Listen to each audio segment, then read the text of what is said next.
ദൈവത്തിൻ്റെ പദ്ധതികൾ വളരെ വ്യത്യസ്തമായിട്ടായിരിക്കും ഓപ്പറേറ്റ് ചെയ്യപ്പെടുന്നത് എന്ന് പറഞ്ഞാണ് ഞാൻ എൻ്റെ കഴിഞ്ഞ മെസ്സേജ് സ്റ്റോപ്പ് ചെയ്തത്. ഇന്ന് നമുക്ക് ബാക്കി ചിന്തിക്കാം.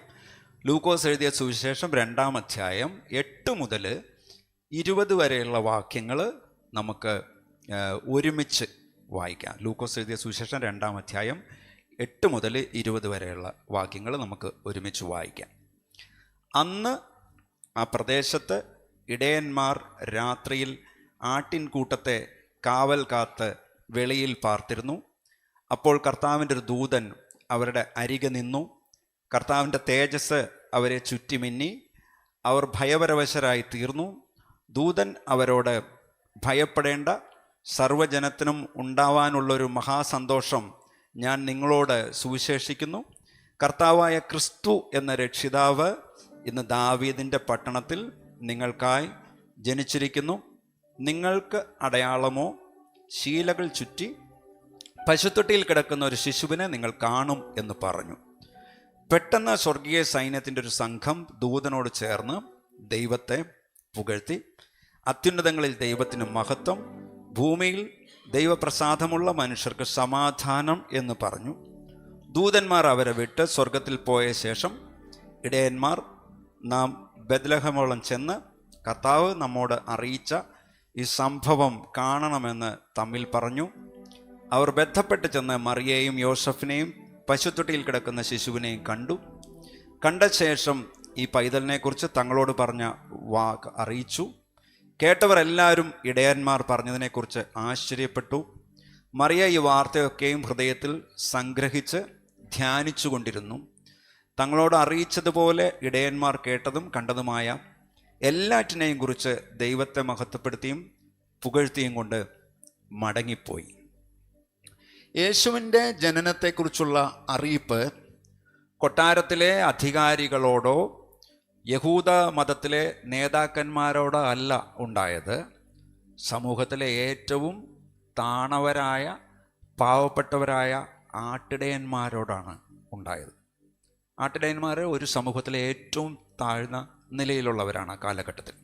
ഈ ആട്ടിടയന്മാർ ജെറുസലേമിനോട് അടുത്തായിട്ടുള്ളവരായിരിക്കുന്നത് കൊണ്ട് ചില തിയോളജിയൻസ്, ചില പണ്ഡിതന്മാർ പറഞ്ഞിരിക്കുന്നത് ഇവിടെയുള്ള ഈ ആട്ടിൻകൂട്ടങ്ങളെ യാഗത്തിനായി വളർത്തുന്ന ആട്ടിൻകൂട്ടങ്ങളാണ് എന്നാണ് തിയോളജിയൻസ് പറയുന്നത്. അതായത് പാസ് ഓവർ, പെസഹായ്ക്കൊക്കെ വേണ്ടിയുള്ള, അതിനുവേണ്ടി ഒരുക്കുന്ന ചില ആട്ടിൻകൂട്ടങ്ങളെ നോക്കുന്ന ആട്ടിടയന്മാരാണ് ആ ഭാഗത്ത് താമസിച്ചിരുന്നതെന്നാണ് തിയോളജിയൻസ് പറയുന്നത്.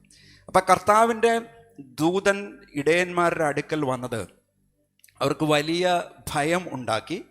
എന്നാൽ ദൂതൻ അവരോട്, ഭയപ്പെടേണ്ട, സർവ്വജനത്തിനും ഉണ്ടാകുവാനുള്ള മഹാസന്തോഷം ഞാൻ നിങ്ങളോട് സുവിശേഷിക്കുന്നു എന്നാണ് പറഞ്ഞത്. സുവിശേഷം, ക്രിസ്തുവിൻ്റെ സുവിശേഷം, അത് രക്ഷയുടെ സുവിശേഷമാണ്. സുവിശേഷം സർവ്വജനത്തിനും വേണ്ടിയാണ്. ആരംഭത്തിൽ യഹൂദ ജനത്തിനായിരുന്നു, എന്നാൽ യഹൂദരല്ലാത്ത ജാതികൾക്കും വേണ്ടിയുള്ളതാണ് സുവിശേഷം.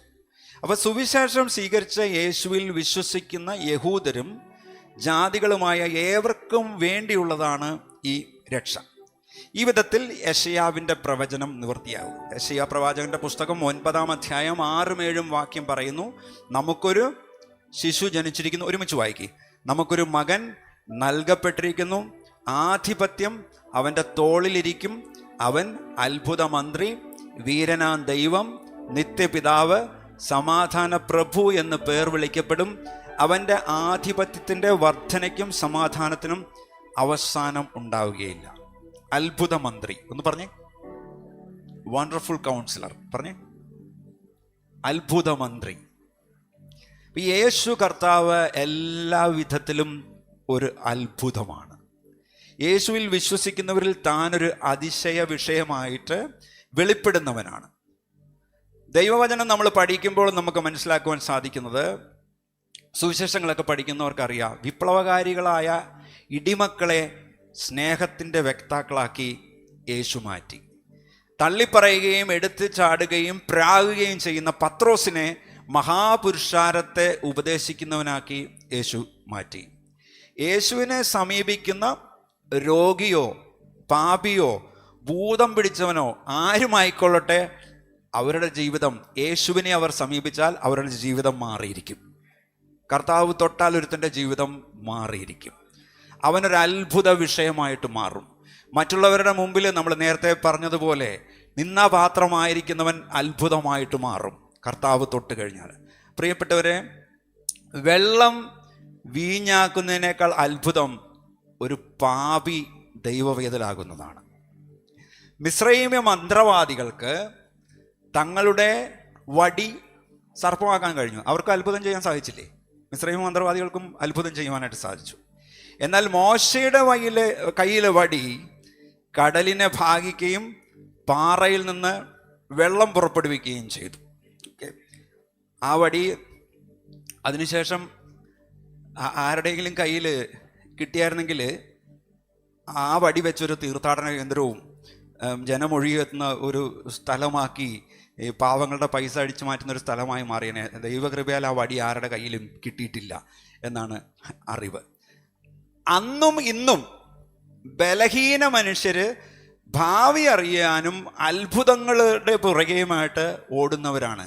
ഇതെല്ലാം ഓടുന്നത്, ഈ വിടുതലിന് വേണ്ടി ഓടുന്നവർ മനസ്സിലാക്കുക, വിശ്വാസത്തിൽ നമ്മളുടെ ഹൃദയത്തിൽ ഉറപ്പില്ലാത്തതുകൊണ്ടാണ് നമ്മളെല്ലാ സ്ഥലങ്ങളിലേക്കും അത്ഭുതത്തിനും വിടുതലിനും വേണ്ടി, ഭാവി അറിയാനൊക്കെ വേണ്ടി നമ്മൾ ഓടുന്നത്. അപ്പോൾ യേശുവിൻ്റെ കാലത്ത് ഒരുപാട് പേര് ഓടിക്കൂടുമായിരുന്നു. അപ്പോൾ അത് പറയും, യേശു വന്നതുകൊണ്ട് അവിടെ ദേശത്ത് ഭയങ്കര റിവൈവൽ ഉണ്ടായി, ആത്മീയ ഉണർവുണ്ടായി എന്നൊക്കെ വേണമെങ്കിൽ നമുക്ക് പ്രസംഗിക്കാം, നമുക്ക് പ്രീച്ച് ചെയ്യാം. അതുകൊണ്ട് ആ ദേശത്ത് റിവൈവൽ ഉണ്ടായതുകൊണ്ടാണ് ആൾക്കാർ ഓടിക്കൂടിയെന്നൊക്കെ വേണമെങ്കിൽ നമുക്ക് പ്രീച്ച് ചെയ്യാം. എന്നാൽ യേശുവിന് അവരെന്തുകൊണ്ടാണ് ഓടിക്കൂടിയെന്നുള്ളതിൻ്റെ റിയാലിറ്റി യേശുവിന് അറിയാമായിരുന്നു. 5 അപ്പം കൊണ്ട് 5000-ലധികം ആളുകളെ പോഷിപ്പിച്ചത് കാരണം വന്നവരാണ് അവർ. ഭൂരിപക്ഷം വിശ്വാസികളും അപ്പം തിന്നതുകൊണ്ടാണ് യേശുവിനെ അന്വേഷിക്കുന്നത് എന്ന് യേശു പറഞ്ഞു. ഇന്നും പല സ്ഥലത്തും ആളുകൾ ഓടിക്കൂടുന്നത് ശരീരത്തിൻ്റെ ആവശ്യങ്ങൾക്ക് എന്തെങ്കിലും ലഭിക്കണമെന്നുള്ള ആഗ്രഹം മൂലമാണ്. പ്രത്യേകിച്ച് പ്രീച്ചേഴ്സ് പുൾപിറ്റിൽ നിന്ന് വിശ്വാസികളെ ഗ്രീഡി ആക്കുവാനുള്ള തരത്തിലുള്ള പ്രസംഗങ്ങളാണ്, അത്യാഗ്രഹികളാക്കുന്ന തരത്തിലുള്ള പ്രസംഗങ്ങളാണ് പ്രത്യേകിച്ച് പ്രീച്ചേഴ്സ് പുൾപിറ്റിൽ നിന്ന് പറയുന്നത്. ആത്മരക്ഷ നൽകുവാൻ വന്ന യേശുവിനെ പിടിച്ച് ദേഹരക്ഷയ്ക്ക് വേണ്ടി മാത്രം ചുരുക്കാൻ ശ്രമിച്ച തന്ത്രം യേശു അംഗീകരിച്ചിട്ടില്ല. അന്ന് മുതൽ ജനം തനിക്കെതിരായി.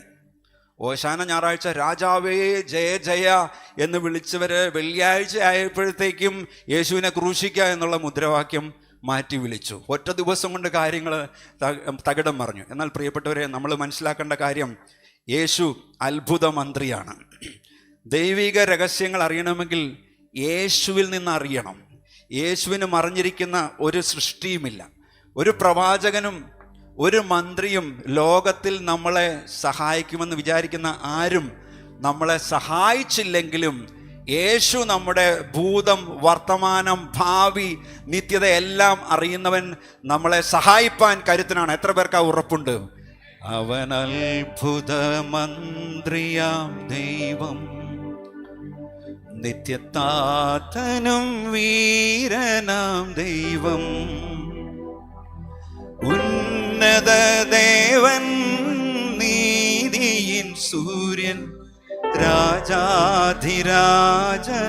മശിഹാ.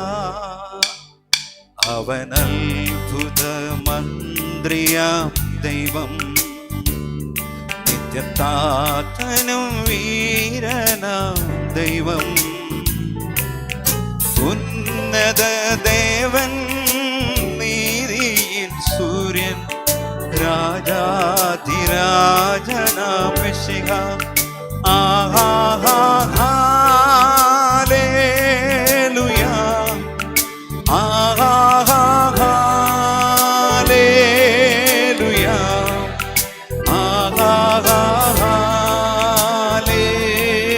ഹല്ലേലൂയ,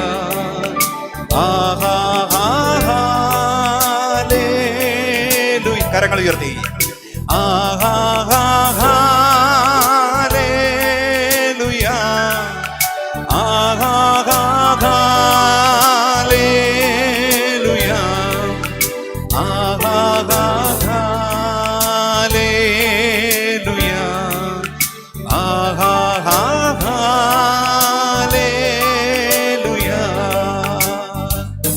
പരിശുദ്ധൻ മഹോന്നത ദേവൻ, പരമെങ്ങും വിളങ്ങും മഹേശൻ.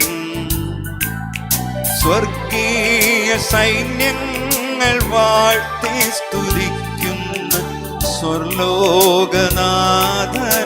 മശിഹാ. പരിശുദ്ധൻ മഹോന്നത ദേവൻ, പരമെങ്ങും വിളങ്ങും മഹേശൻ. സ്വർഗീയ സൈന്യങ്ങൾ വാഴ്ത്തി സ്തുതിക്കുന്ന സ്വർലോകനാഥനാം മശിഹാ. ആഹാ ഹല്ലേലൂയാ, ആഹാ ഹല്ലേലൂയാ, ആഹാ ഹല്ലേലൂയാ, ആഹാ ഹല്ലേലൂയാ, ആഹാ ഹല്ലേലൂയാ, ആഹാ ഹല്ലേലൂയാ, ആഹാ ഹല്ലേലൂയാ, ആഹാ ഹല്ലേലൂയാ. കോടാകോടിതൻ ദൂതസൈന്യവുമായി മേഘരൂഢനായി വരുന്നിതാ വിരവിൽ. തൻ പ്രിയ സുതരെ തന്നോടു ചേർപ്പാൻ വേഗം വരുന്നേശു മശിഹാ. കോടാകോടിതൻ ദൂതസൈന്യവുമായി മേഘാരൂഢനായി വരുന്നിതാ വിരവിൽ. തൻ പ്രിയ സുതരെ തന്നോടു ചേർപ്പാൻ വേഗം വരുന്നേശു മശിഹാ. ആഹാ ഹല്ലേലൂയാ, ആഹാ ഹല്ലേലൂയാ, ആഹാ ഹല്ലേലൂയാ, ആഹാ ഹല്ലേലൂയാ, ആഹാ ഹല്ലേലൂയാ, ആഹാ ഹല്ലേലൂയാ, ആഹാ ഹല്ലേലൂയാ, ആഹാ ഹല്ലേലൂയാ. ഹല്ലേലൂയ. ആമേൻ. ദൂതറിയിച്ച മാലാഖയോടൊപ്പം സ്വർഗീയ സൈന്യത്തിൻ്റെ ഒരു സംഘം ദൈവത്തെ പുകഴ്ത്തി. സർവ്വജനതകൾക്കും സന്തോഷവും സമാധാനവും ഈ പൈതലിൻ്റെ ജനനത്തിലൂടെ ദൈവം നൽകുമെന്ന് അവരേറ്റുപാടി. ലൂക്കോസ് എഴുതിയ സുവിശേഷം 1:79 സെഖരിയാവിൻ്റെ ഗീതത്തിൽ അദ്ദേഹം പ്രവചിച്ചത് മിശിഹ സമാധാനമാർഗത്തിൽ ജനത്തെ നടത്തുമെന്നാണ്. എന്താണ് ഈ സമാധാനം എന്ന് പറഞ്ഞാൽ? എബ്രായ ഭാഷയിൽ സമാധാനം എന്നതിന് ഷാലോം എന്ന് പറയും. എന്ത് പറയും? ഒന്ന് ഉറക്കെ പറഞ്ഞേ. അടുത്തിരിക്കുന്ന ആളോടൊന്ന് പറഞ്ഞേ, ഷാലോം എന്ന് പറഞ്ഞാൽ എന്താ? സമാധാനം. ആമേൻ. അപ്പൊ ഷാലോം എന്ന് പറഞ്ഞാൽ holiness and wellbeing. Holiness and wellbeing എന്ന് പറഞ്ഞാൽ ഒരു പൂർണ്ണതയും ഒരു ക്ഷേമവും അതിലുണ്ട്. മറ്റൊന്ന് ഹെൽത്ത് ആൻഡ് സൗണ്ട് റിലേഷൻഷിപ്പ് എന്ന് പറഞ്ഞാൽ സൗഖ്യവും ദൈവത്തിനും മനുഷ്യരുടെയും ഇടയിലുള്ള നല്ല ബന്ധവും എന്നൊക്കെയാണ് ഇതിൻ്റെ അർത്ഥം. അപ്പം ഷാലോം എന്ന് പറഞ്ഞാൽ holiness and wellbeing, health and sound relationship. അപ്പം ദൈവവും പാപികളായ മനുഷ്യരും തമ്മിലുള്ള ബന്ധത്തെ ശരിയാക്കിയെടുക്കുന്നതിലൂടെ തന്നിൽ വിശ്വസിക്കുന്ന എല്ലാവർക്കും രക്ഷയുടെ അനുഗ്രഹം നൽകുക എന്ന ലക്ഷ്യമാണ് യേശുവിൻ്റെ ജനനത്തിലൂടെയും പരസ്യ ശുശ്രൂഷയിലും ലഭിക്കുന്നത് എന്ന ആശയമാണ് ഷാലോം എന്ന പദത്തിലൂടെ ലഭിക്കുന്നത്. ഓക്കെ, ഈ ദൂതന്മാർ പോയ ഉടനെ ഇടയന്മാർ വളരെ എക്സൈറ്റഡ് ആയിട്ട് രക്ഷകനെ കാണുവാനായിട്ട് പോയി. ദൂതന്മാർ പറഞ്ഞ സ്ഥലത്ത് തന്നെ ഇടയന്മാർ യേശുവിനെ കണ്ടു. ദൂതന്മാർ തങ്ങൾക്ക് പ്രത്യക്ഷരായതും മിശിഹായുടെ ജനനത്തെക്കുറിച്ച് പറഞ്ഞ കാര്യങ്ങളെല്ലാം അവരോട് ഇടയന്മാർ പറഞ്ഞു. പ്രിയപ്പെട്ടവരെ, ഈ രാജകീയ ശിശുവിനെ ആദ്യം വന്ദിച്ചതും യേശുക്രിസ്തുവിലൂടെയുള്ള രക്ഷയുടെ ദൂത് ആദ്യമായി മറ്റുള്ളവരോട് അറിയിച്ച മെസ്സഞ്ചേഴ്സ് സാധാരണക്കാരായ പാവപ്പെട്ടവരായ ആട്ടിടയന്മാരായിരുന്നു. ദൈവത്തിൻ്റെ സെലക്ഷൻ ഒന്ന് ആലോചിച്ച് നോക്കിക്കേ. ഞാൻ നേരത്തെ പറഞ്ഞു പെസഹായ്ക്ക് വേണ്ടിയുള്ള ആടുകളെയൊക്കെ വളർത്തുന്ന ആട്ടിടയന്മാർ എന്ന്. ഇന്നവർ പെസഹായ്ക്ക് വേണ്ടിയുള്ള ആടുകളെ വളർത്തുന്ന ആട്ടിടയന്മാർ ഇന്ന് ലോകത്തിൻ്റെ പാപത്തെ നീക്കുന്ന ദൈവത്തിൻ്റെ കുഞ്ഞാടിനെ നേരിട്ട് കാണുകയാണ്. മറിയയാകട്ടെ ഈ കാര്യങ്ങളെല്ലാം ഹൃദയത്തിൽ സംഗ്രഹിക്കുകയും ധ്യാനിക്കുകയും ചെയ്തു.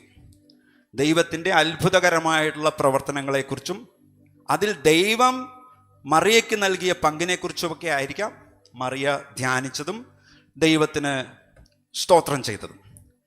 തീർച്ചയായും വർഷങ്ങൾക്ക് ശേഷം ഇതിനെക്കുറിച്ചൊക്കെയും മറിയ യേശുവിൻ്റെ ഫോളോവേഴ്സിനോട് പറഞ്ഞിട്ടുണ്ടാകാം. ഒരുപക്ഷെ മറിയ ഈ സംഭവിച്ച കാര്യങ്ങൾ ലൂക്കോസിനോട് പറഞ്ഞിട്ട് ലൂക്കോസ് തൻ്റെ സുവിശേഷത്തിലെ ഈ അധ്യായം എഴുതുന്നതിന് ഈ വിവരങ്ങളൊക്കെ ഉപയോഗിച്ചതായിരിക്കാം. ലൂക്കോസ് 2:21 മുതൽ 35 വരെയുള്ള ഭാഗങ്ങൾ നമുക്ക് ഒരുമിച്ച് വായിക്കാം, ഉറക്കെ വായിക്കാം. പരിച്ഛേദന കഴിപ്പാനുള്ള 8 ദിവസം തികഞ്ഞപ്പോൾ അവൻ ഗർഭത്തിൽ ഉൽപ്പാദിക്കും മുമ്പേ ദൂതൻ പറഞ്ഞതുപോലെ അവന് യേശു എന്ന് പേർ വിളിച്ചു.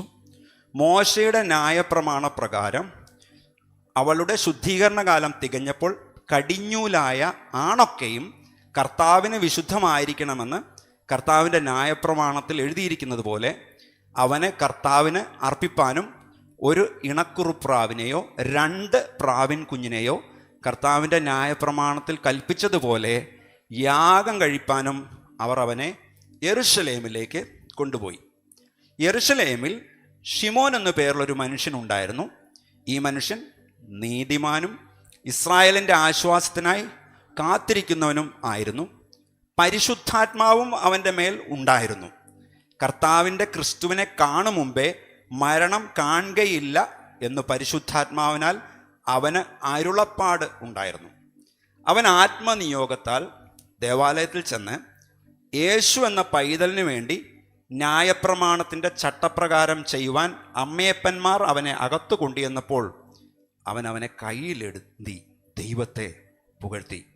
ഇപ്പോൾ നാഥ, തിരുവചനം പോലെ നീ അടിയനെ സമാധാനത്തോടെ വിട്ടയക്കുന്നു.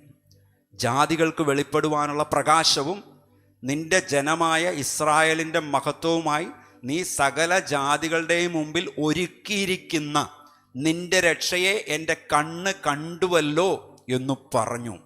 ഇങ്ങനെ അവനെക്കുറിച്ച് പറഞ്ഞതിൽ അവൻ്റെ അപ്പനും അമ്മയും ആശ്ചര്യപ്പെട്ടു. പിന്നെ ശിമയോൻ അവരെ അനുഗ്രഹിച്ച് അവൻ്റെ അമ്മയായ മറിയയോട് അനേക ഹൃദയങ്ങളിലെ വിചാരം വെളിപ്പെടേണ്ടതിന് ഇവനെ ഇസ്രായേലിൽ പലരുടെയും വീഴ്ചയ്ക്കും എഴുന്നേൽപ്പിനും മറുത്തു പറയുന്ന അടയാളത്തിനുമായി വച്ചിരിക്കുന്നു. നിന്റെ സ്വന്തം പ്രാണനിൽ കൂടിയും ഒരു വാൾ കടക്കും എന്ന് പറഞ്ഞു. അപ്പം മറിയയും യോസഫും ന്യായപ്രമാണം അനുസരിക്കുന്നവരായതുകൊണ്ട് ലേവ്യ പുസ്തകം 12:3 പറഞ്ഞിരിക്കുന്നത് പോലെ ജനനത്തിനു ശേഷം 8-ാം ദിവസം സകല യഹൂദൻ ബാലന്മാരും പരിച്ഛേദന സർക്കംസിഷൻ സ്വീകരിക്കണമെന്നനുസരിച്ച് യേശുവിനെ 8-ാം ദിവസം പരിച്ഛേദന ചെയ്യുകയും ദൂതൻ അറിയിച്ചിരുന്നത് പോലെ യേശു എന്ന് പേരിടുകയും ചെയ്തു. ഈ സർക്കംസിഷനിലൂടെ, ഈ പരിച്ഛേദന കർമ്മത്തിലൂടെ ദൈവത്തിൻ്റെ തിരഞ്ഞെടുക്കപ്പെട്ട ജനത്തിൻ്റെ അംഗത്വത്തിലേക്ക് യഹൂദ സമൂഹം ഒഫീഷ്യലായിട്ട് യേശുവിനെ സ്വീകരിക്കുകയായിരുന്നു. അതായത് യേശുവിനെ ആ ഗ്രൂപ്പിലേക്കുള്ള മെമ്പർഷിപ്പ് കൊടുക്കുകയായിരുന്നു. ഇവിടെ പറയുന്നു അവന് യേശു എന്ന് പേർ വിളിച്ചു എന്ന്. ജീസസ് എന്നതിൻ്റെ ഗ്രീക്ക് വേർഡ് ഈസൂസ് എന്നാണ്. ഈസൂസ്. യേശുവ അല്ലെങ്കിൽ യോശുവ എന്ന ഹീബ്രു വാക്കിൽ നിന്നാണ് ഈ പേര് വരുന്നത്. യഹോശുവ എന്നതിൻ്റെ ഷോർട്ടൻ ഫോമാണ് യേശുവ അല്ലെങ്കിൽ യോശുവ. യേശുവ, ഈസൂസ്, ജീസസ്. അപ്പം യേശുവ എന്ന പേര് ഹീബ്രു വെർബായ യാഷ എന്ന വാക്കിൽ നിന്നാണ്. അതിൻ്റെ അർത്ഥം to save or to deliver. എന്താണ്? To save or to deliver. രക്ഷിക്കുക അല്ലെങ്കിൽ വിടുവിക്കുക. ഒന്ന് പറഞ്ഞേ, രക്ഷിക്കുക അല്ലെങ്കിൽ വിടുവിക്കുക. അപ്പം യാഹ്വേ എന്നതിൻ്റെ ഷോർട്ടാണ് യാ. അതുകൊണ്ട് ജീസസ് എന്നതിൻ്റെ അർത്ഥം Yahweh saves or Yahweh is salvation. യഹോവ രക്ഷിക്കുന്നു എന്നാണ് പേരിൻ്റെ അർത്ഥം. അപ്പോൾ ഒരു ആൺപൈതലിനെ പ്രസവിക്കുന്ന അമ്മ പ്രസവത്തിന് ശേഷം 40 ദിവസങ്ങളാകുമ്പോൾ ഒരു ശുദ്ധീകരണ കർമ്മത്തിലൂടെ കടന്നു പോകണമെന്ന് മോശയുടെ നിയമത്തിൽ പറഞ്ഞിരുന്നു. അതുകൊണ്ട് ശിശു ജനിച്ചിട്ട് 40-ാം നാൾ യോസേഫും മറിയയും 2 ഇണപ്രാവിൻ കുഞ്ഞുങ്ങളെ യാഗമായി നൽകേണ്ടതിന് യെരുശലേമിലേക്ക് പോയി. ലേവ്യ പുസ്തകം 12-ാം അധ്യായം 1 മുതൽ 8 വരെയുള്ള വാക്യം നമുക്ക് ഒരുമിച്ച് വായിച്ചു നോക്കാം. നിയമത്തിൽ പറഞ്ഞിരിക്കുന്നത് എന്താണെന്ന് മനസ്സിലാക്കും. യഹോവ പിന്നെയും മോശയോട് അരുളി ചെയ്തത്, നീ ഇസ്രായേൽ മക്കളോട് പറയേണ്ടത് എന്തെന്നാൽ, ഒരു സ്ത്രീ ഗർഭം ധരിച്ച ആൺകുഞ്ഞിനെ പ്രസവിച്ചാൽ അവൾ 7 ദിവസം അശുദ്ധമായിരിക്കണം. ഋതുവിൻ്റെ മാലിന്യകാലത്തെന്ന പോലെ അവൾ അശുദ്ധിയായിരിക്കണം. പിന്നെ 66 ദിവസം തൻ്റെ രക്തശുദ്ധീകരണത്തിൽ ഇരിക്കണം. മകന് വേണ്ടിയോ മകൾക്ക് വേണ്ടിയോ അവളുടെ ശുദ്ധീകരണ കാലം തികഞ്ഞ ശേഷം അവൾ 1 വയസ്സ് പ്രായമുള്ള ആട്ടിൻകുട്ടിയെ ഹോമയാഗത്തിനായിട്ടും ഒരു പ്രാവിൻ കുഞ്ഞിനെയോ ഒരു കുറുപ്രാവിനെയോ പാപയാഗത്തിനായിട്ടും സമാഗമന കൂടാരത്തിൻ്റെ വാതിക്കൽ പുരോഹിതൻ്റെ അടുക്കൽ കൊണ്ടുവരണം. അവൻ അത് യഹോവയുടെ സന്നിധിയിൽ അർപ്പിച്ച് പ്രായശ്ചിത്തം കഴിക്കണം. എന്നാൽ അവളുടെ രക്തസ്രാവം നിന്നിട്ട് അവൾ ശുദ്ധയാകും. ഇത് ആൺകുഞ്ഞിനെയോ പെൺകുഞ്ഞിനെയോ പ്രസവിച്ചവൾക്കുള്ള പ്രമാണം. ആട്ടിൻകുട്ടിക്ക് അവളുടെ പക്കൽ വകയില്ല എങ്കിൽ അവൾ 2 പ്രാവിൻ കുഞ്ഞിനെയോ ഒന്നിനെ ഹോമയാഗത്തിനും മറ്റതിനെ പാപയാഗത്തിനുമായി കൊണ്ടുവരണം. പുരോഹിതൻ അവൾക്ക് വേണ്ടി പ്രായശ്ചിത്തം കഴിക്കണം. എന്നാൽ അവൾ ശുദ്ധയാകും. അപ്പൊ യോസഫും മറിയയും ദരിദ്രരായിരുന്നു. അത് കാരണം പ്രാവിൻ കുഞ്ഞിനെയാണ് യാഗമായിട്ട് അർപ്പിച്ചത്. ആട്ടിൻകുട്ടിയെ യാഗമായി നൽകുവാനുള്ള സാമ്പത്തിക ശേഷി യോസഫിനും മറിയമിനും ഉണ്ടായിരുന്നില്ല. അപ്പൊ ദേവാലയത്തിൽ മറിയയും യോസഫും യേശുവിനെ ദൈവസന്നിധിയിൽ സമർപ്പിച്ചു. ആദ്യമായിട്ട് ജനിക്കുന്ന ആദ്യജാതന്മാരെ ദൈവസന്നിധിയിൽ അർപ്പിച്ച് അവരെ യാഗം മൂലം വീണ്ടുകൊള്ളണമെന്നുള്ള ദൈവിക കൽപ്പനയാണ് അവരതിലൂടെ അനുസരിച്ചത്. അപ്പൊ യേശു രക്ഷകൻ അല്ലെങ്കിൽ മിശിഹ ആണെന്നതിന് ലൂക്കോസ് ഒരു അടയാളം കൂടെ ഇവിടെ നൽകുന്നുണ്ട്. എന്താണ്? ഇസ്രായേലിൻ്റെ ആശ്വാസത്തിനായി, അതായത് രക്ഷയ്ക്കായിട്ട് കാത്തിരുന്ന ഒരു ശിമയോനെ ലൂക്കോസ് ഇവിടെ അവതരിപ്പിക്കുന്നു. കർത്താവിൻ്റെ ക്രിസ്തു മിശിഹായെയാണ് ശിമയോൻ കാത്തിരുന്നത്. അവൻ തൻ്റെ ജനത്തെ രക്ഷിപ്പാൻ വരുമെന്ന് വിശ്വസിച്ചു. അപ്പം താൻ മരിക്കും മുമ്പ് ദൈവത്തിൻ്റെ ക്രിസ്തുവിനെ കാണുമെന്ന് പരിശുദ്ധാത്മാവ് തന്നോട് പറഞ്ഞിരുന്നു. അതുകൊണ്ട് മറിയയും യോസഫും ശിശുവിനെ ദേവാലയത്തിൽ കൊണ്ടുവന്ന ഉടനെ ശിമയോൻ പരിശുദ്ധാത്മാവ് നിറഞ്ഞവനായി യേശുവിനെ തിരിച്ചറിയുകയും ഉടനെ കൈകളിൽ എടുക്കുകയും ചെയ്തു. ഉടനെ ശിമയോൻ ദൈവത്തെ സ്തുതിച്ചു. ഈ ശിമയോന്റെ ഗീതത്തെ ലത്തീൻ ഭാഷയിൽ ഈ പാട്ടിൻ്റെ ആദ്യ വരികൾ ആരംഭിക്കുന്ന വാക്കുകൾ കാരണം നുങ്ക് ഡിമിറ്റസ് എന്നാണ് പറയുന്നത്. നുങ്ക് ഡിമിറ്റസ്. സെക്കറിയാവിൻ്റെ ഗീതത്തെ എന്താ പറയുന്നത് ഓർക്കുന്നുണ്ടോ? സെക്കറിയാവിൻ്റെ ഗീതത്തെ എന്താ പറയുന്നത്? ബെനഡിക്റ്റസ്. ഓക്കെ. മറിയയുടെ ഗീതത്തെ എന്താ പറയുന്നത്? മറന്നുപോയോ? ദ മാഗ്നിഫിക്കറ്റ്. ഷിമിയോന്റെ ഗീതത്തെ നുങ്ക് ഡിമിറ്റസ്. അപ്പൊ സെക്കറിയാവിൻ്റെ ഗീതമായ ബെനഡിക്സിനും മറിയയുടെ ഗീതമായ ദ മാഗ്നിഫിക്കറ്റിനും സമാനമായിട്ടുള്ള രക്ഷയുടെ ഒരു ദൈവശാസ്ത്രം വിശദീകരിക്കുന്ന ഒരു വിമോചന ഗീതമായിട്ടാണ് ഇത് പരിഗണിക്കുന്നത്. 2 കാര്യങ്ങൾ ഇവിടെ ശിമയോൻ ഊന്നി പറയുന്നുണ്ട്. ഒന്നാമതായിട്ട് യേശുവിലൂടെയുള്ള രക്ഷ യാഥാർത്ഥ്യമായിരിക്കുന്നു. രണ്ടാമതായിട്ട് പറയുന്നത് ഈ രക്ഷയെ യെശയ്യാവിൻ്റെ പ്രവചനങ്ങളിലൂടെയാണ് ശിമെയോൻ മനസ്സിലാക്കുന്നത്. യെശയ്യാവ് കർത്താവിൻ്റെ ദാസനെ ജാതികൾക്ക് വെളിപ്പെടുവാനുള്ള പ്രകാശവും നിന്റെ ജനമായ ഇസ്രായേലിൻ്റെ മഹത്വവുമായിട്ട് ചിത്രീകരിച്ചിട്ടുണ്ട്. യേശുവിലൂടെ ലഭിക്കുന്ന രക്ഷ സകല ജനങ്ങൾക്കും ഉള്ളതാണ്, യഹൂദന്മാർക്ക് മാത്രമായിട്ടുള്ളതല്ല എന്ന് ശിമെയോൻ മനസ്സിലാക്കുന്നു. സങ്കീർത്തനം 98 1 മുതൽ 3 വരെ ഇങ്ങനെ പറയുന്നു: യഹോവയ്ക്ക് ഒരു പുതിയ പാട്ട് പാടുവിൻ, അവൻ അത്ഭുതങ്ങളെ പ്രവർത്തിച്ചിരിക്കുന്നു. ഒരുമിച്ച് വായിക്കും. അവൻ്റെ വലങ്കയും അവൻ്റെ വിശുദ്ധ ഭുജവും അവന് ജയം നേടിയിരിക്കുന്നു. യഹോവ തൻ്റെ രക്ഷയെ അറിയിച്ചും ജാതികൾ കാണെ തൻ്റെ നീതിയെ വെളിപ്പെടുത്തിയുമിരിക്കുന്നു.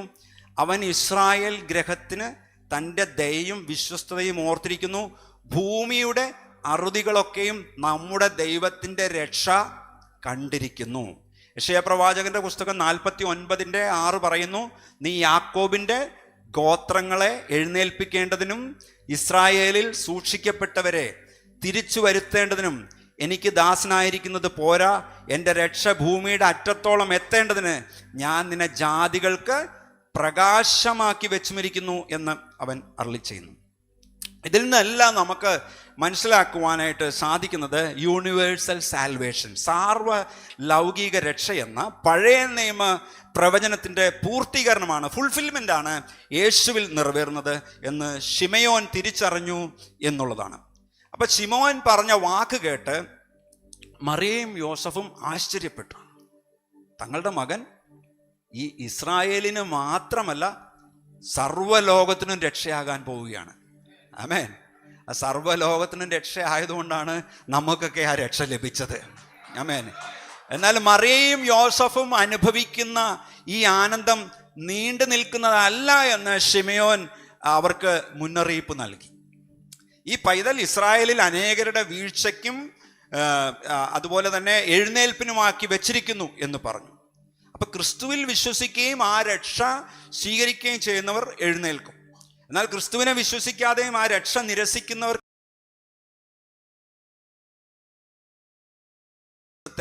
വഴി പോന്നു. പിന്നെ അവനെ ബന്ധുക്കളുടെയും പരിചയക്കാരുടെയും ഇടയിൽ തിരഞ്ഞു. കാണാഞ്ഞിട്ട് അവനെ അന്വേഷിച്ചുകൊണ്ട് യെരുശലേമിലേക്ക് മടങ്ങിപ്പോയി.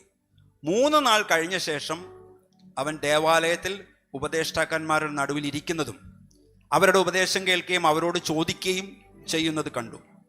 അവൻ്റെ വാക്ക് കേട്ടവർക്ക് എല്ലാവർക്കും അവൻ്റെ വിവേകത്തിലും ഉത്തരങ്ങളിലും വിസ്മയം തോന്നി. അവനെ കണ്ടിട്ട് അവർ അതിശയിച്ചു. അമ്മ അവനോട്: മകനെ, ഞങ്ങളോട് ഇങ്ങനെ ചെയ്തത് എന്ത്? നിന്റെ അപ്പനും ഞാനും വ്യസനിച്ചുകൊണ്ട് നിന്നെ തിരഞ്ഞു എന്ന് പറഞ്ഞു.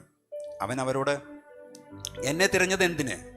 എൻ്റെ പിതാവിനുള്ളതിൽ ഞാനിരിക്കേണ്ടതെന്ന് നിങ്ങൾ അറിയുന്നില്ലയോ എന്ന് പറഞ്ഞു.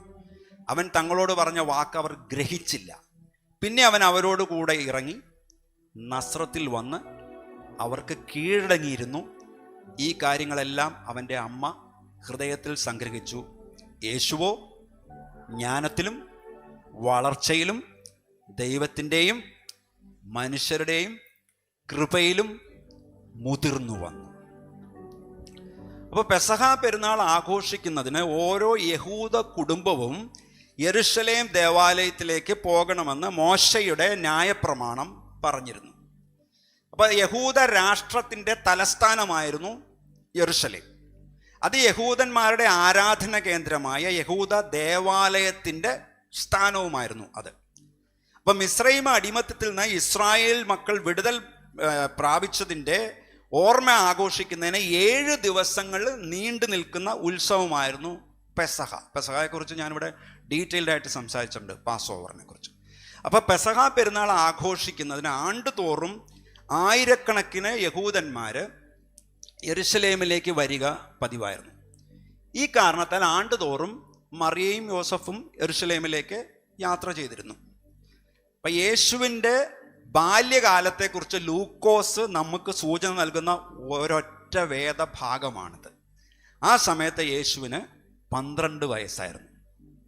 അതായത് ഒരു യഹൂദ ബാലൻ സിനഗോഗിൽ അംഗമാവുകയും ഇസ്രായേലിലെ ഒരു ഉത്തരവാദിത്വമുള്ള അംഗമായി തീരുകയും ചെയ്യുന്ന ചടങ്ങ് നടത്തുന്ന പ്രായമാണ് ഇത്.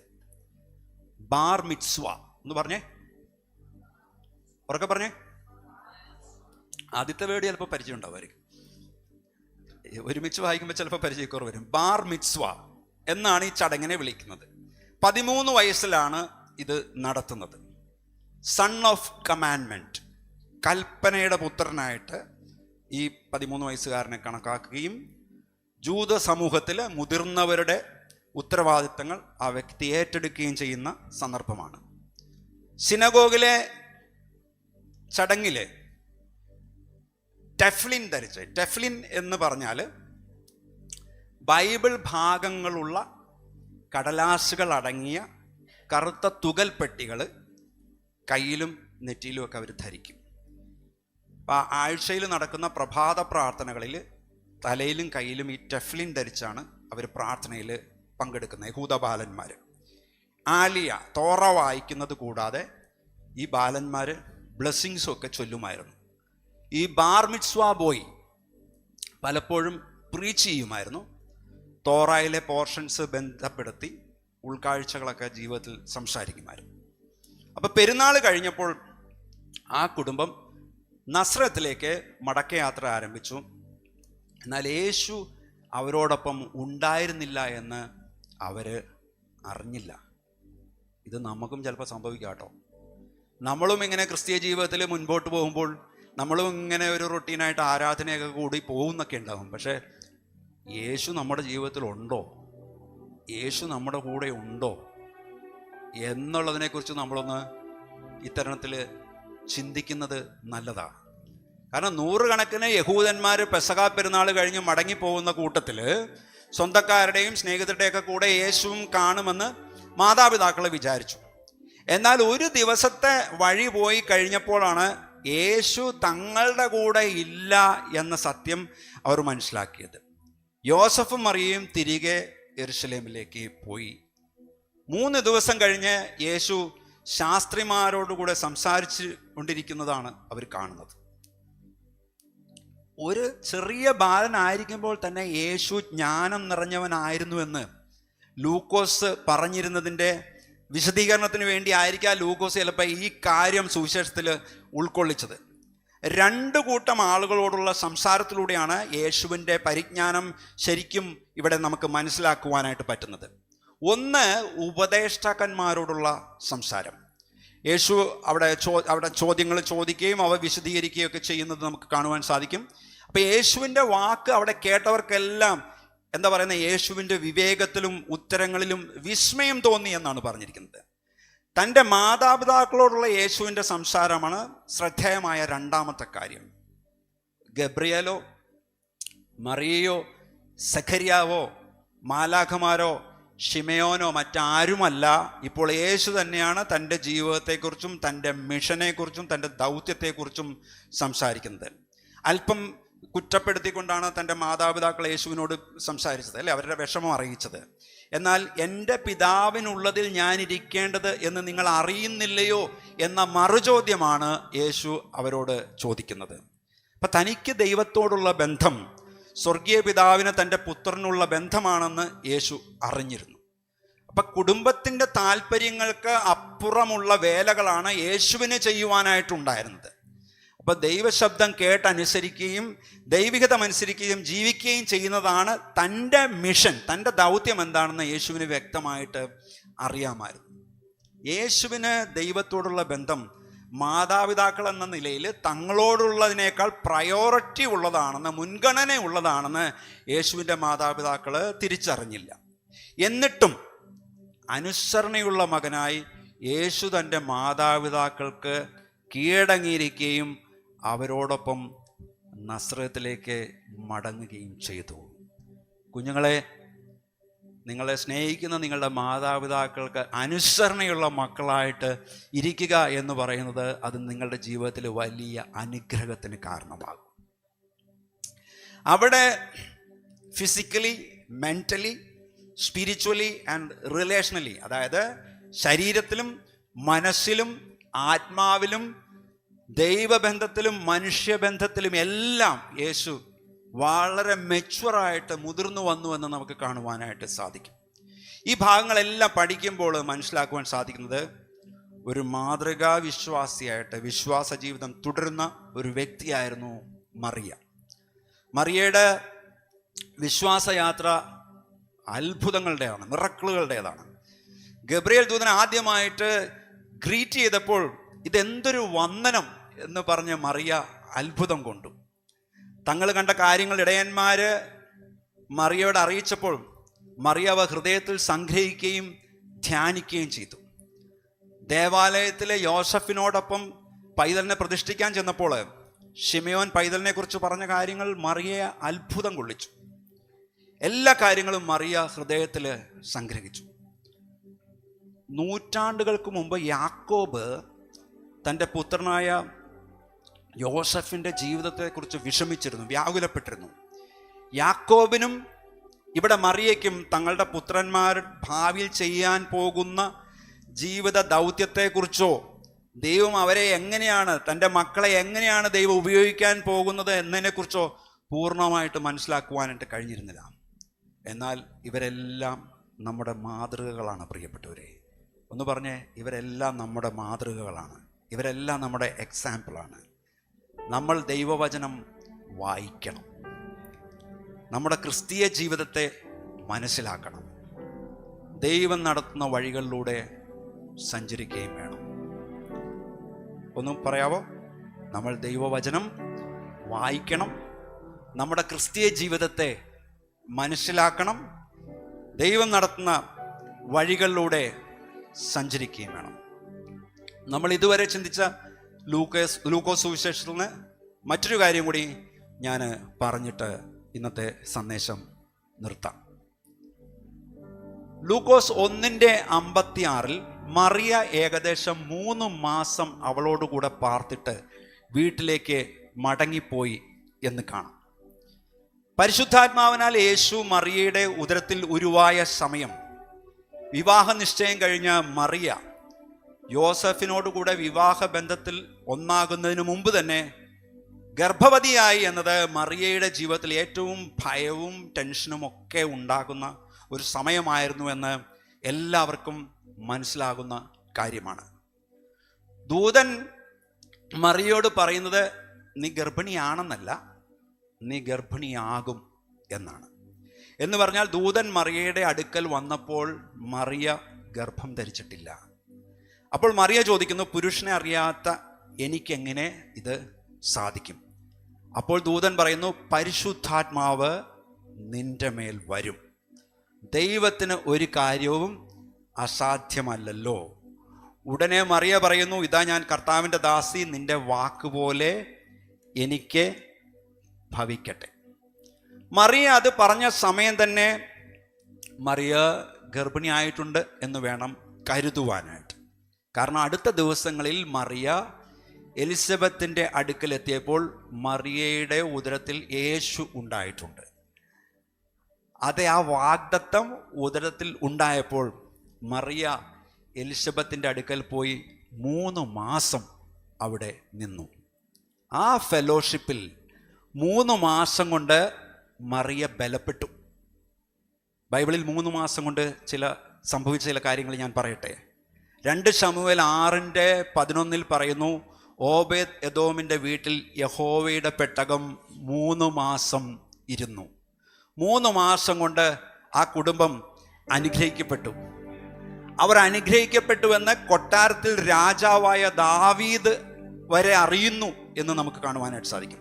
പുറപ്പാട് 2:2 മോശ ജനിച്ചപ്പോൾ അവൻ്റെ മാതാപിതാക്കൾ അവനെ 3 മാസം ഒളിപ്പിച്ചു വെച്ചു എന്ന് കാണാം. 3 മാസത്തിൽ കൂടുതൽ ഒളിപ്പിക്കാൻ കഴിയില്ല, അത് കഴിയുമ്പോൾ പുറത്തു വരും. അപ്പോസ്തല പ്രവൃത്തി 28:11 പൗലോസ് യാത്ര ചെയ്ത കപ്പൽ വലിയ അപകടത്തിൽപ്പെട്ടു. എല്ലാം തകർന്ന പൗലോസ് അടക്കമുള്ള യാത്രക്കാർ നീന്തി കയറി ചെന്നത് മെലീത്ത ദ്വീപിലായിരുന്നു. എല്ലാം നഷ്ടപ്പെട്ട അവര് 3 മാസം കഴിഞ്ഞപ്പോൾ മറ്റൊരു കപ്പലിൽ യാത്ര പുറപ്പെടുമ്പോൾ ആ ദ്വീപിൽ സൗഖ്യമായവർ ഏറിയ സമ്മാനങ്ങൾ കൊടുത്ത് അവർക്ക് ആവശ്യമുള്ളത് കപ്പലിൽ കയറ്റി കൊടുത്താണ് യാത്ര അയക്കുന്നത്. പ്രിയപ്പെട്ടവരെ, മോശ ജനിച്ചത് 3 മാസത്തിനകം പുറത്തറിഞ്ഞു. യഥാർത്ഥമായി വീണ്ടും ജനിക്കപ്പെട്ടവരെ, രക്ഷിക്കപ്പെട്ടവർക്ക് 3 മാസത്തിൽ കൂടുതൽ രഹസ്യ ക്രിസ്ത്യാനിയായിട്ടിരിക്കാനായിട്ട് കഴിയുകയില്ല. ഉള്ളിൽ ക്രിസ്തു ജനിച്ചിട്ടുണ്ടെങ്കിൽ നിങ്ങൾക്ക് വളരുവാൻ പറ്റും. അപ്പൊ ക്രിസ്തുവിൽ വിശ്വസിക്കുന്നവർ ആ രക്ഷ സ്വീകരിക്കുകയും ചെയ്യുന്നവർ എഴുന്നേൽക്കും. അത് നിരസിക്കുന്നവർക്ക് വീഴ്ച കാരണമാകും, അതായത് അവർക്ക് ശിക്ഷ ലഭിക്കും. സഭ പണിതിരിക്കുന്നത് ക്രിസ്തുവാകുന്ന മൂലക്കല്ലിന്മേലാണ്. എന്നാൽ അതേ കല്ല് തന്നെ തള്ളിക്കളഞ്ഞാൽ പലരുടെയും വീഴ്ചയ്ക്ക് അത് കാരണമാകും. അപ്പൊ യേശുവിനെ പലരുടെയും മറുത്തു പറയുന്ന അടയാളമായി വെച്ചിരിക്കുന്നുവെന്നും ശിമയോൻ പറഞ്ഞു. യഹൂദ സമൂഹത്തിൽ യേശു നിമിത്തം ചേരിതിരിവുകൾ സംഭവിക്കും. തൻ്റെ പുത്രനോടുള്ള മനുഷ്യരുടെ പെരുമാറ്റത്തിൽ മറിയയ്ക്ക് ഒരു ദിവസം വലിയ ദുഃഖം അനുഭവിക്കേണ്ടി വരും. മറിയയുടെ പ്രാണനിൽ കൂടി ഒരു വാള് കടക്കും എന്ന് ഒരു രൂപക ഭാവത്തിലാണ് ശിമയോൻ അവിടെ സംസാരിക്കുന്നത്. ഈ വാക്കുകൾ ശിമയോൻ പറഞ്ഞപ്പോൾ വാസ്തവത്തിൽ യേശുവിന് സംഭവിപ്പാനുള്ള കഷ്ടതകളെക്കുറിച്ചാണ് പരിശുദ്ധാത്മാവ് അവിടെ അറിയിക്കുന്നത്.